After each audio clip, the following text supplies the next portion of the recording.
The sun was sinking behind the rusted rooftops of the small town, casting long shadows over the old garage as James, a single-dad mechanic, slammed the heavy door of his shop for the last time. His hands were blackened with grease, knuckles cracked, and his back ached from decades of labor. But it wasn't just exhaustion that weighed on him. The shop was all he had ever known, the place where he had built his life, repaired cars, and tried to hold together a childhood fractured by loss. Tonight it felt like closing the door on his identity. As he wiped his hands on a worn rag, his eyes fell on the deserted street. A sudden chill ran through him when he noticed her, sitting alone at the bus stop, motionless, swaddled in layers of tattered clothing. Her cane lay limply across her lap, and the way she leaned back, entirely unseeing of the world, made James' chest tighten. She was blind and somehow utterly abandoned. If you believe in kindness and second chances, make sure to like, comment, share, and subscribe to the channel Soul Tale now. James didn't know why, but something about her presence stirred a protective instinct deep in him, a reflex honed from years of raising his 8-year-old daughter alone after her mother had left them. He walked over cautiously, feeling the scrape of gravel under his worn boots, and asked if she needed help. She didn't flinch, didn't respond immediately. Her head tilted slightly as if listening for some inner sound, and then she whispered a name. Hearing it, James froze. It was his daughter's first name. But that couldn't be. Trembling, he approached and finally asked if she was okay. That's when the story began to unravel, revealing the truth he would never forget. The woman, her voice barely audible, explained that she had been living in the shadows of the city, moving from shelter to shelter, avoided by strangers, betrayed by those who should have cared. Her blindness was not sudden. It was the result of an accident years ago, leaving her family estranged, her independence shattered. And tonight, with no one to guide her, she had wandered to the bus stop, hopping to find a connection, a lifeline, anything.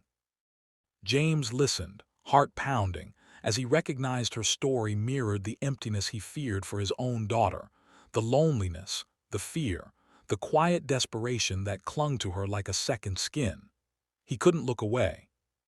The streets were empty, and the evening wind carried the distant hum of traffic, but it also carried the smell of oil and wet asphalt from his closed garage. James knew he couldn't just leave her there. With a resolve that felt heavier than the tools he'd carried all his life, he offered her a place in his modest home, a warm meal, and a moment of human kindness that she hadn't known in years. She hesitated, the weight of her skepticism pressing down, but something in James' steady gaze, the honesty in his calloused hands, broke through. Slowly, she accepted. Walking her to his car, James reflected on his own life. Being a single dad wasn't easy. Every day was a battle against bills, broken machines, and the gnawing feeling that he was never enough. Raising a child on his own while carrying the emotional scars of a life that had not been kind had hardened him in ways he tried to hide. Yet seeing her, abandoned, alone, reminded him of why he fought so hard. Life was fragile, fleeting, and it demanded courage to reach out when others had turned away. He realized that his closed garage didn't signify an end, but a beginning, a chance to rebuild not just machines but lives. That night, as he sat across from her at the small kitchen table, the aroma of soup filling the room, James felt something shift within himself. She told him about the world she navigated without sight, the textures, the smells, the sounds that became her maps. He listened, enraptured, feeling a kinship he hadn't expected, and in return he shared fragments of his life. The sleepless nights, the moments of doubt, the laughter and tears of raising his daughter alone. The connection was quiet but profound, two broken souls finding solace in each other's presence. Over the following days, James helped her regain some independence, teaching her how to navigate safely, how to trust again. And she in turn taught him patience, gratitude, and the simple joy of being truly seen.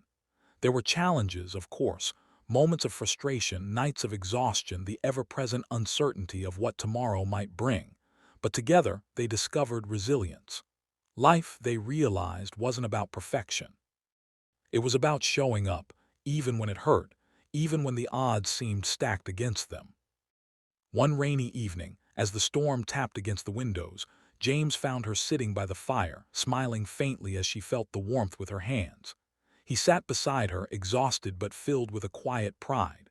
"You're home now," he whispered, not expecting a response. She simply nodded, leaning slightly toward him, a gesture that spoke volumes. He thought of his daughter, safe in the other room, and for the first time in years, James allowed himself to believe that there were still miracles left in the world. The world, despite its harshness, could still surprise you with moments of grace. Life had not been easy for either of them, but in that shared space of trust and compassion, something transformative had begun. A man who had thought his life was ending with a closed garage found purpose in lifting someone else's despair. A blind woman, left to the mercy of a harsh world, discovered that sight was not always necessary to feel love, safety, and belonging. They had both been abandoned by life, but in each other they found redemption. If this story touched your heart, please engage with this video, like, comment, and share it to spread the message of hope and human kindness. Before you go, take a moment to comment. Let us know what acts of courage or compassion in your life have changed someone's world. Because sometimes, a single act of reaching out, even when the world looks bleak, can change everything. And sometimes the lives we save are not just those of strangers.